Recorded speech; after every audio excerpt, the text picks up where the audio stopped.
7/2/2026 খ্রিস্টাব্দ তারিখ গোপন সংবাদের ভিত্তিতে আমরা মোরাপশু টহলপাড়ির সীমানা বরাবর জাপসি এবং মোরাপশুর সীমানা বরাবর কলসভাঙ্গা খালের সাইড খাল থেকে আমরা 4 বস্তা হরিণ শিকারের ফাঁদ উদ্ধার করি। ফাঁদগুলা গোপন অবস্থায় ছিল। আমরা গোপন সংবাদের ভিত্তিতে উক্ত জায়গায় আসি। রেঞ্জ কর্মকর্তা চাঁদপাই রেঞ্জের নেতৃত্বে এই উদ্ধার কার্যক্রমটি পরিচালিত হয়। দেও চিন্তা করছো কত দিয়ে? 10 কিলোমিটার।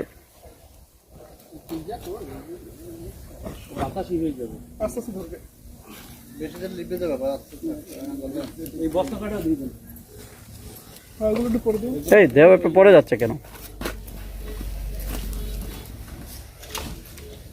এই বস্তা কাটা দেন, এতে আপনি তেলের মতো কাজ করেন।